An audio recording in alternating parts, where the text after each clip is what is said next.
Well, good morning. Morning. We had started this section on faith leads to godly wisdom, and you should all have that sheet. It's dated something like February 19th. You can ignore the dates. Those are kind of floating. And we had looked at point 1, faith leads to heavenly wisdom and shuns earthly wisdom. And we spent a whole lot of time contrasting earthly wisdom to godly wisdom and just trying to make that differentiation. We were kind of working on verses 3:17 and 18. And let me read those. And I just wanted to make a couple of more comments about it. It says, "But the wisdom that is from above is first pure, then peaceable, gentle, willing to yield, full of mercy and good fruits, without partiality and without hypocrisy. Now the fruit of righteousness is sown in peace by those who make peace." And we kind of listed those items that James said were part of wisdom. Certainly purity was first, and the most important is that if you're going to live a life of wisdom, it needs to be a life of purity. So where we got hung up on was that willing to yield. And Linda had asked a question what that means, because in the older King James it talks about entreating, willing to entreat. And we were kind of hung up on that, what that really meant. And I don't think I gave a very good answer to that. Certainly in the newer, in my version and others, it says willing to yield. And so that idea of to entreat, being willing to entreat, means that it's a willingness to listen, to stop, to listen, to yield your position, your thinking, and allow somebody else to speak. It's kind of opposes being stubborn and unyielding, meaning you can't, sometimes you just won't listen to somebody. You just shut them off, and you're stubborn about it. And if you're really wise, you're going to go ahead and allow them to speak. Now, whether that persuades you or not is another question. Linda? When I went home and I looked at that, and I came up with willing to deal with. And when I put that in there, willing to deal with, and after hearing what you said about, other people, and especially Christians, and it just made more sense. So yeah, sometimes we really aren't willing to deal with people. We don't want to listen to them. We don't want to yield the floor, sort of say to them. And that's an issue. And he says, no, you need to listen. You need to step back, allow people to say what they want to say or need to say. Warburg in the Bible Knowledge Commentary uses the word submissive. Does that work, you think? I'm just asking as a question. I thought about that because sometimes people use terms like easily persuaded. And I'm not convinced that, it depends on what you're looking at as submissive. Submissive in allowing somebody else to have their say, to come to you with their ideas or thoughts or concepts. Is that submissive? It could be, but then that idea of being easily persuaded says, well, no, because I don't think, for example, I'm not easily persuaded. So it's okay to listen to him, you're saying, but if he's wrong, we shouldn't be persuaded to his side. Yeah, especially if it's non-biblical, yes, absolutely. Now, all of these other things that go with it, peaceable, gentle, full of mercy and good fruits, that kind of tells you that you've got a particular kind of attitude about this. Exactly. You know? These are relational. Yeah, Open-minded? They're not your commitment to the truth or not. yeah, These are relational qualities. yeah, Characteristics of the way you relate with other people. yeah. Which is, in this case, wisdom, applying wisdom. So,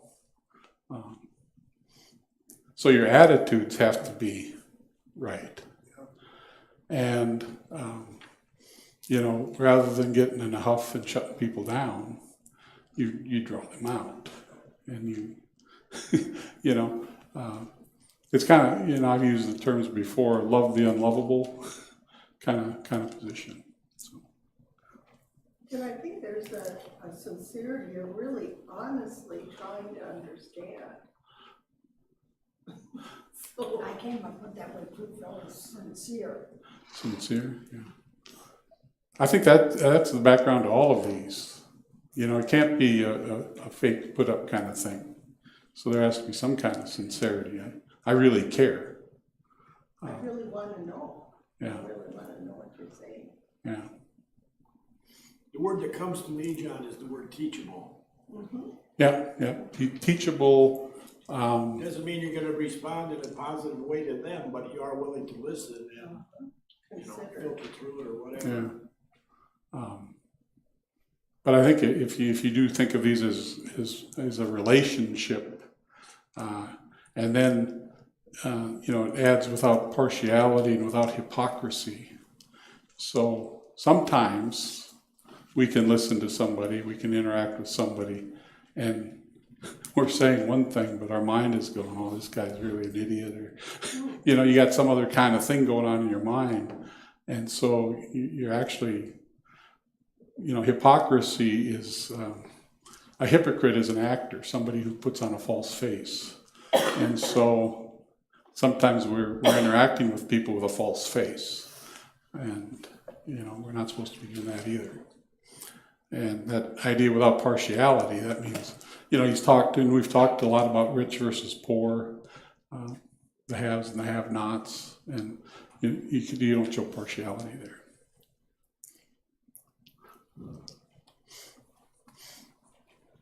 Any other?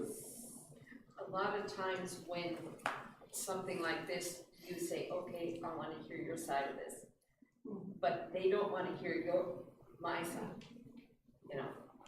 So how should you respond in that case? When you're the one on the receiving end? I don't know, that's hard sometimes.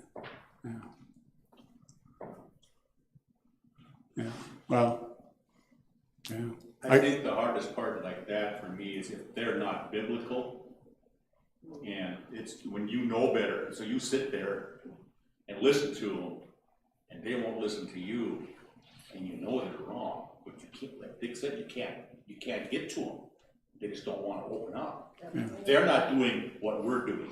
Yeah. They're throwing their thing at us and expecting us to. That's it. So how do you respond in wisdom to that? I mean, you were going like this. I think verse 18 tells us that the whole point of this is relational peace. Peace. Seeking to be peaceful in your relationship. When somebody does that to me, a lot of times I just say, I love you. I mean. Sarcastically, or? Because, you know, you've gotten as far as you can go. Yeah. I mean, you know, and you don't want to keep the bitterness going, or, you know, whatever, you know. You try to say something, they don't open up, so I love you. So, yeah, I remember our second thing is peaceable, and then that came out in verse 18 too. The whole idea of keeping the peace, but you don't get in a fight. You don't push their buttons. So you can say, I'm sorry, I just don't agree with you, with your thoughts. Yeah. Of course, the phrase that I hate probably is as much as any other statement is, let's agree to disagree. I mean, what's that mean? I mean, I don't know. I'm always reminded in discussions like this that the Holy Spirit, none of the members of the Godhead force us to believe or agree with anything they say. Yeah. We're never forced. We are always free to make our own belief choices. And I think that's what this is saying too. Yeah. And if we could enter our relationships with that in mind, I'm not going to force you. Here's the truth. If you listen to it, fine. If not, there's nothing I can do. I'm not. Now, should this person be your best friend? Maybe not. But he can be a friend. I remember one time in a men's Bible study, I tore into a guy because I disagreed with him. And then it bothered me all week. And so the next Bible study, the next Wednesday night, I went back in and I said, I need to apologize to you how I spoke to you. Not what I spoke, but how I spoke to you. I cleared my mind, but I didn't agree with him. But I did it wrong. There was no peace in my heart when I got into him. Yeah. And so that's where it just bothered me all week. So. Yeah, which is good. It should have. It's good when your conscience kind of says, hey, go fix this. Yeah, I realized that it was wrong, so I went back, but. Any other comments on this? Yeah, I just have one. The first part of that verse says, but wisdom that is from above. So that's what's willing to yield. It isn't that we're willing to yield, it's that the wisdom has these characteristics. So if we're going to walk in that wisdom, we are going to adopt those same characteristics. We're not going to act contrary to that wisdom that's from above. You know, it's peaceable, gentle, and willing to yield. Well, if I'm embracing that, I'm not going to walk contrary to that by not doing those things. Good, thanks. Point D on your handout is from verse 3:14. It says, but if you have bitter envy and do self-seeking in your hearts, do not boast and lie against the truth. What do you think about that?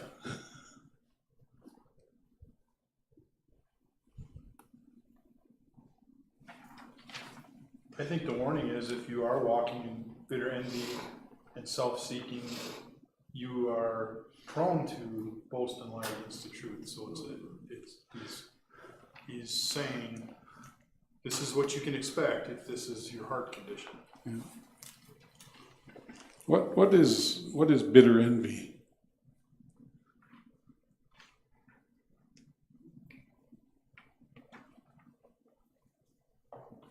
Some kind of jealousy?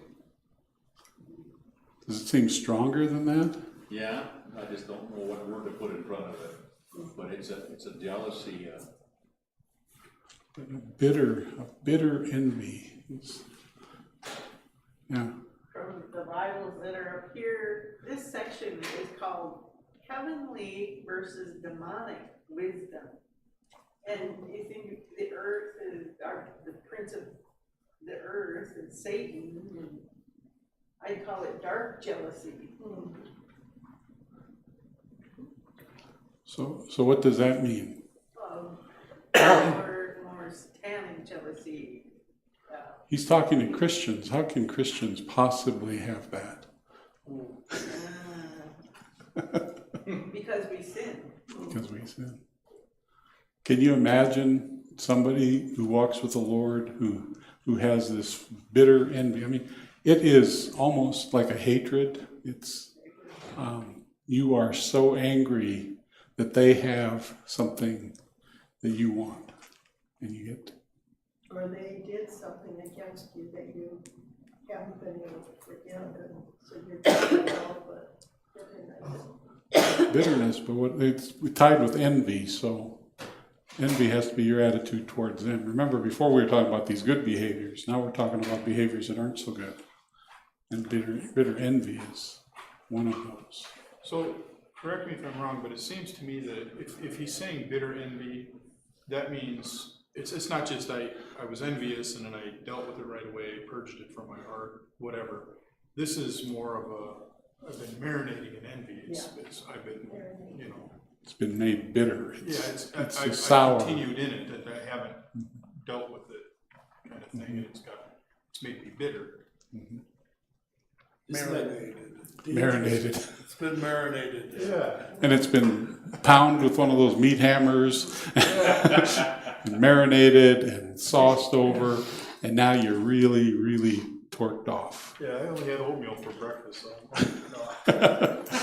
This is a dangerous envy. This is like a cancer that's gonna eat at you. Yeah. And it's destructive. It's destructive, yeah. You know, I've told several people that I've had recourse to talk to, when they would come in my office and say, well, I really hate this guy. And they do. It's serious. I mean, they do hate. And I said, well, hate destroys. And you have control over that hate. You don't have to hate. You choose to hate. And you know, he says, well, I want to hate him, so I'm going to continue to hate him. And I said, well, when you get tired of that, when it's ruining your life, come back and talk to me and we can get rid of the hate. And he did come back in about 2 weeks, this one fellow. So, yeah, it's destructive. It grows. It's filled with bitter stuff, you know, and it's envy. What about being self-seeking?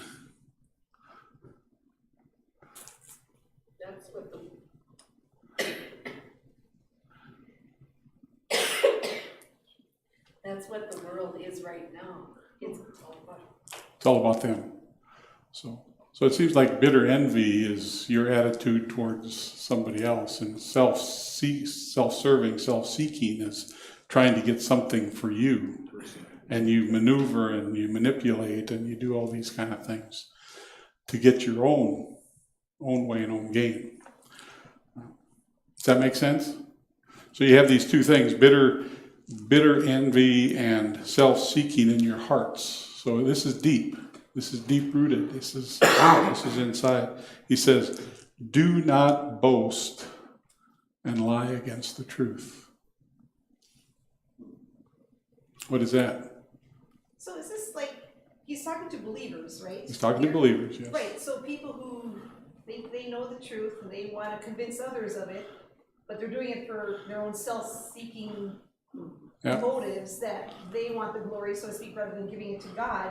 When I see that they lie against the truth, that's what I'm thinking, like, they're doing it for the wrong reasons. Yeah. They're not obeying what the truth actually says. And in fact, they actually will boast about it. They boast about, well, I outmaneuvered so-and-so and got this nice position on this great committee in church. You know, can you imagine? Or, you know. John, I think this is all a transitional lesson, in that that's the way I was, and he's trying to tell me this is the way you should be. Mm-hmm. And as a Christian, this is the recipe for how we should behave. It's a different lifestyle for us if we profess to be a Christian. Yeah. With that as a transition, let's go on to point E, verses 15 and 16. And this kind of sums up, and that's why I've got it last, it kind of sums up this whole section on faith leads to heavenly wisdom and shuns earthly wisdom. But verses 15 and 16, this wisdom does not descend from above, but is earthly, sensual, and demonic. So we've heard those words before. For where envy and self-seeking exist, confusion and every evil thing are there. That's kind of interesting that verse 16 is actually more information about verse 14. Yep. It's kind of It sums it. This is kind of a summary of this whole line of thinking, and kind of presents that demonic kind of wisdom before he presents what true wisdom is that comes from God.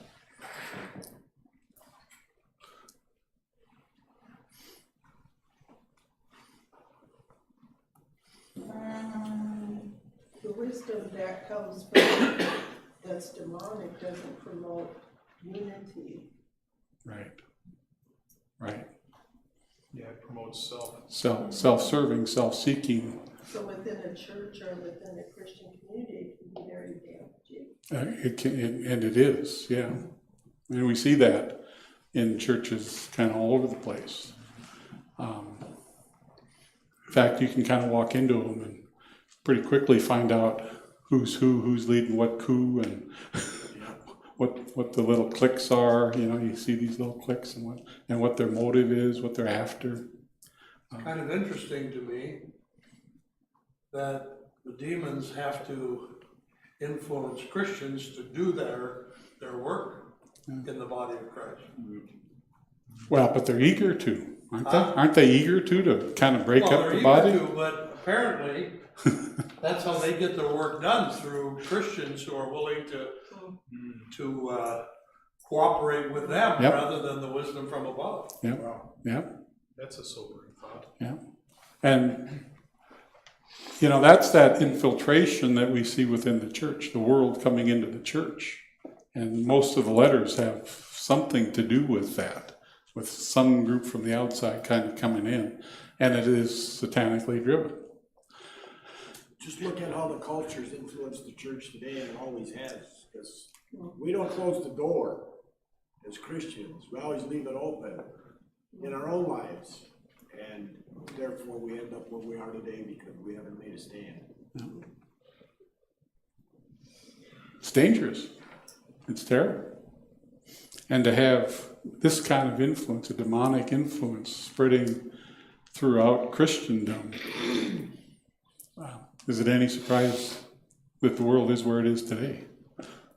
We lost, we gave up this battle a long time ago. The churches did. So, and then it leads to confusion and every evil thing. I mean, wow, every evil thing ends up in the church. I mean, wow. That's just terrible.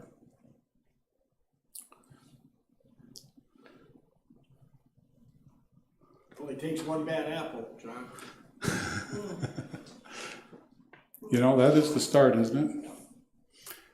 You know, you don't take a bad apple, throw it in a bushel of good apples, and convert the bad apple to a good apple. It just doesn't work that way. But see, there again, it goes back to the truth. When you don't speak the truth, that apple's gonna get rotten and spread more. Yeah, When you have the opportunity to get that apple out of there, get it out, yeah. we don't do it anymore. Yeah. But we don't want to do that, right? Oh, no, because you might offend somebody. Might offend somebody, might step on their toes. Well, see, I think, Satan's got that good apple so deceived, that they can't see. And I see that in my own family, that they're so deceived, they don't see the truth. Yeah. You can try to point it out to them, but they're not interested in the truth. Yeah. But when you, like you said, throw that bad apple in, that starts to rub off on other people. And if you're not strong in the faith, it'll rub off until you turn around. Yeah. It just reminds me of the verse on gossip, where something, how a little spark can set a fire. Mm-hmm. A little bitterness voiced or gossip that's negative can just roar a forest fire through that's damaging to the church. We as a church need to be very, very involved in praying for the unity and health of this church. Each of us here, that should be something we pray for every day. Just the unity and condition of people in our church, that they don't, and I like that word deceived, because that's what they are. They get deceived, and And they can't see the truth, and you can't convince them very easily of what the truth is. And so there ends up being confusion and every evil thing in the church. I mean, I can't tell you how many pastors I've heard of that have had some kind of an affair with either some of their staff or congregants or some. I mean, why? Certainly they're not practicing this. They're not doing this. Any other comments on this section? I have one really quick one. I was just kind of, as we were talking, my eyes fell on that his works are done in the meekness of wisdom. So, I mean, in this whole conversation, it is still connected to works. It says, let him show by his good conduct that his works are done in the meekness of wisdom. So, you know, when I read stuff like that, I use it kind of as a meter. It's like, well, do I have good works? I ask myself that question, you know, because to have this just wisdom, but there's no good works, aren't I missing something? Kind of thing. So I don't know. Just a random thought. And well, this whole section is kind of tied in with this whole idea of the untamed tongue, you know, of the way you speak and the way you interact with other people. And so that's where wisdom really comes in. And good works are part of that. They are. And James talks a lot about good works. I hope one day we'll go back to chapter 2 and take a hard look at that, because that has to be one of the most destroyed passage that people preach about, maybe in the whole Bible. Just totally terrible. I had someone tell me that he didn't think the book of James should be in the Bible. Yeah. Well, I've heard that my whole Christian life, and so a number of years ago, I mean a whole bunch of years ago. Martin Luther said that back in 1500. Yep. There was a lot of discussion about taking. Called it a right stry epistle. It shouldn't be there. It shouldn't be there. And so I had a dream one night that they were going to take James out of the Bible, and so for the next few months I memorized it. John, what we're talking about, or what I get out of this is how important fellowship and accountability is.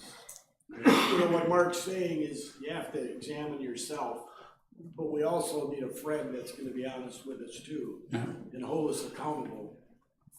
And it's hard to find a close friend like that, I know. But we need one like that in our lives. Well, you know, it's hard to hold people accountable. You know, you got to step out of your comfort zone to do that. But you know, every time that has happened to me or vice versa, our friendship grows closer because we know that we're trusting one another, and it just builds relationships when you can be honest with one another. Yeah. Good point. One thing that's not mentioned is graceful, like the wisdom that comes down is peaceful, gentle, but you know, amongst the church body, we need to give each other grace. Well, they use the term mercy, full of mercy. Oh, there it is. So is that kind of That's what close, yeah. you're kind of going It's at? just that none of us are perfect, Yeah. and so we need to be forgiving and gracious with each other. Yeah. So mercy is that idea of not giving somebody what they deserve. So when Reggie's sitting there like this, you're not going to do that. I won't deny the last 2 churches I was in, that there were people in there I did not like, because they were making life miserable. For the first one was cliquey, the second one was just groups, and if you didn't agree with that group, you were just a bad person. I walked into this church, and you're right, Phil, there's fellowship here. And we can sit back there, and one someday I'll talk with Mark, and the next one I'll talk with Dick, or I might be talking with Terry or whoever. But we have fellowship. I don't have to worry, whoever I sit down beside, that we're not friends. This church understands that. That's the problem a lot. We talked about that yesterday, Dick and I at breakfast. What's going on in this world is, it's my way or the highway. But see, that's the very thing we need to pray for, that doesn't go away.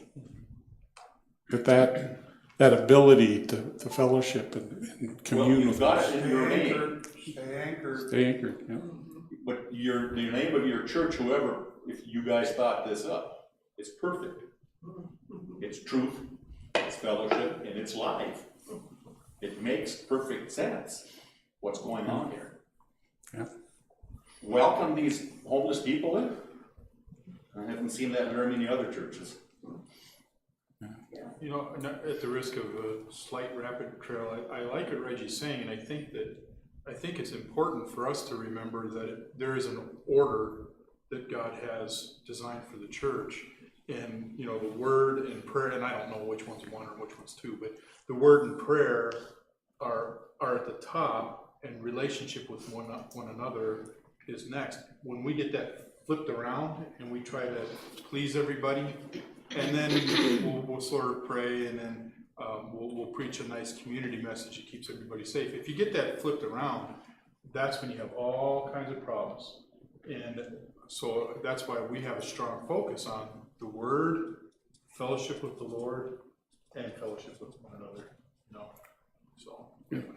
I've never been in any church, not just the two that I attended, besides this one, now the third one, but any other place that I've ever been in a church that has a prayer time in their morning service. Let's take the requests.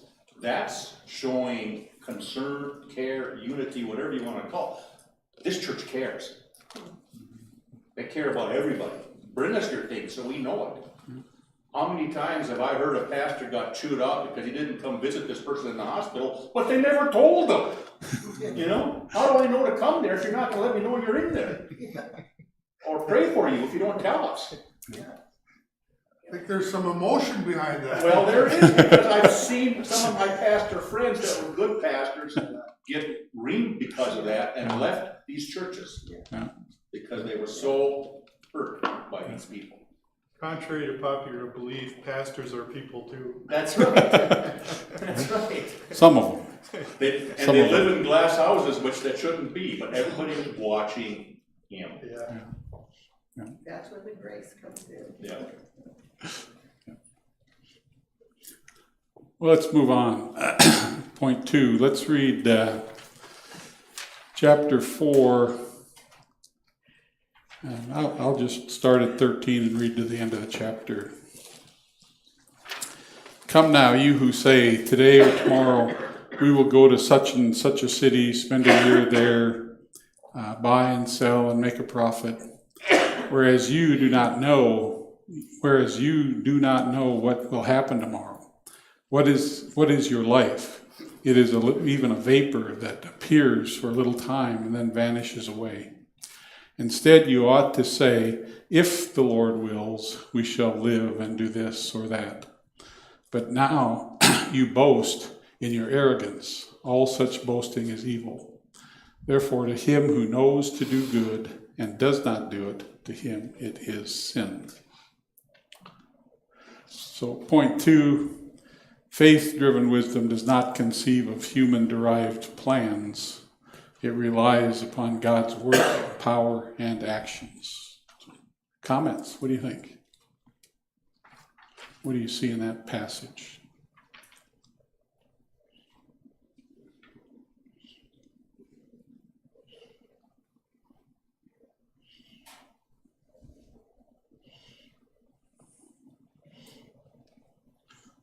My point A on that was people operating under their earthly wisdom set out humanistic plans without regard for the actions of God. So we're living our lives and we've not included God in our plans.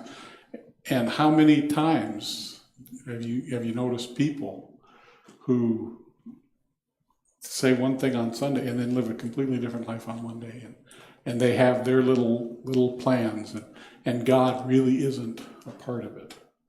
And you don't know always what God has in mind, but maybe we ought to somehow figure out how to incorporate that into our thinking. I know this isn't in this passage, but I think about the concept of redemption, and it almost seems to me that the people guilty of this, or when we're guilty of it, we lose that perspective that we were purchased by Him. We really aren't our own, but then we go on and live like we are.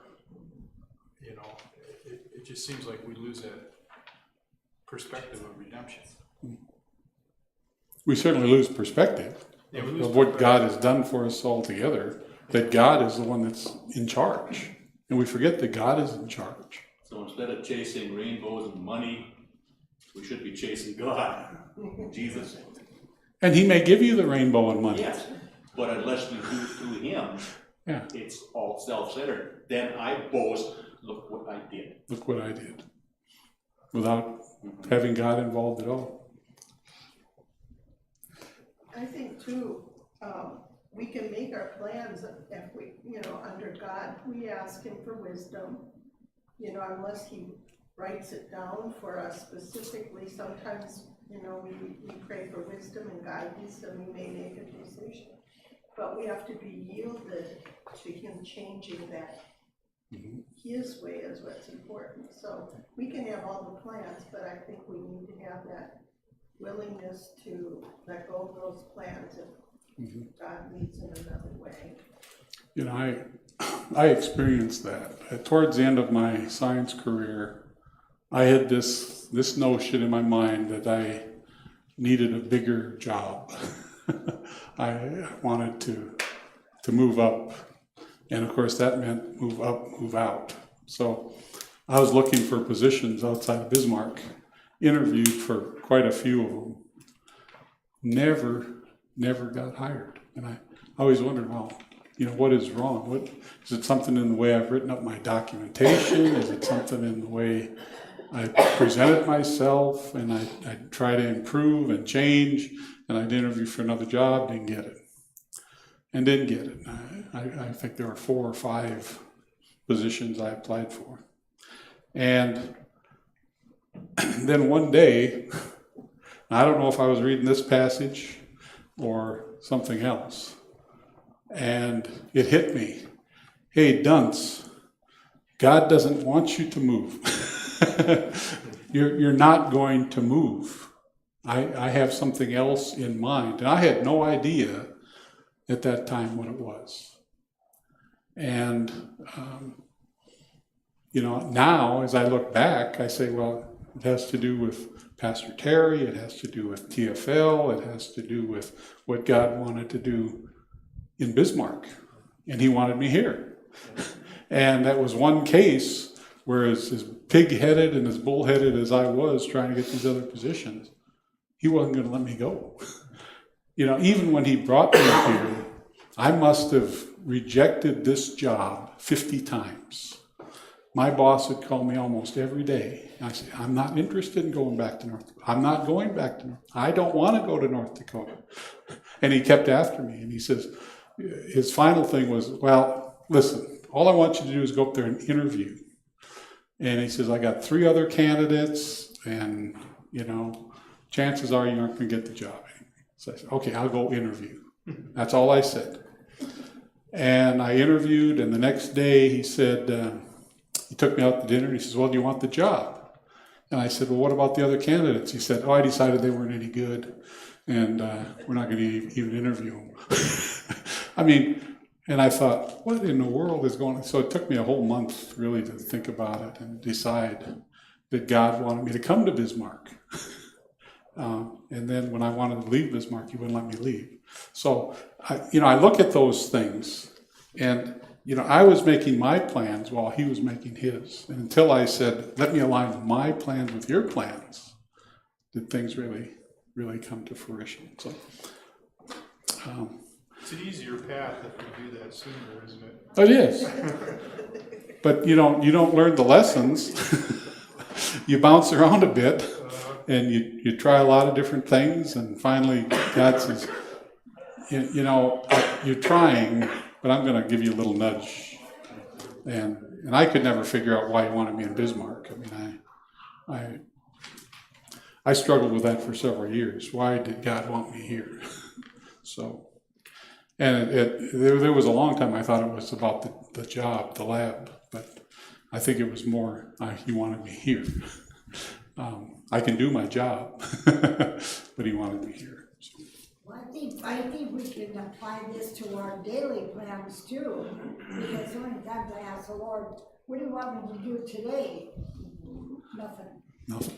I hear nothing, I don't hear nothing. Finally, one day I realized I'm doing exactly what God wants me to do. Which is nothing? I mean, well, if we find out praying, things like that, but that's right. Be content with things that you have. We're looking for some big things. Yeah. My last point B on that one, the arrogance and boasting is evil. We've talked about that a little bit, about how evil creeps in, and when we boast about ourselves, our schedules, our plans, that I'm going to go so-and-so place and I'm going to make a profit. Are you? Are you going to make a profit? And if our minds are set that way, he says that kind of evil that kind of boasting and arrogance is evil in the sight of God, and it's sin. It's sin. And so it's something we got to deal with. So. Isn't that just positive self-talk and reinforcement? What do you mean by that? Huh? What do you mean by that? That's what people say. Yeah. What do they What the mean? Bible would call boasting is positive self-talk, reinforcement of your own plans and purposes. And they would say that's good. And they would say that's very good. Yeah. Very important. Yeah. If you don't have it, you probably will never be successful. Yeah. I took this training course where they had us write down these self-affirmations. As I was doing that, I thought, this is really crazy. Self-affirmations? No, I don't think so. So I rebelled a bit in some of these training courses. That may be another reason I never got to move on. I would think that in all those leadership courses that you took from the government, there was a lot of encouragement for positive self-talk. Oh, absolutely, that's what I'm saying. Continuously. And and I think I rebelled against so much of it that I got a name for myself that they didn't like. So, any other thoughts? I got lots of other thoughts, but I don't think you want to hear them. Well, we could over coffee. Dick, would you mind closing in a word of prayer? Our Heavenly Father, we thank you for who you are. We just praise you that you died on the cross for us, and that you gave us salvation. Just today, we're talking about our lives, and we just pray, Lord, that we honor and glorify you in all that we do. And then just be with the next hour, be with Pastor Terry as he preaches. We pray again that you touch him, heal him, give him full strength, and then be with each one of us as we go our different ways today, that we truly do make a stand for you, and we do not fear man. In Jesus' name, amen. Amen.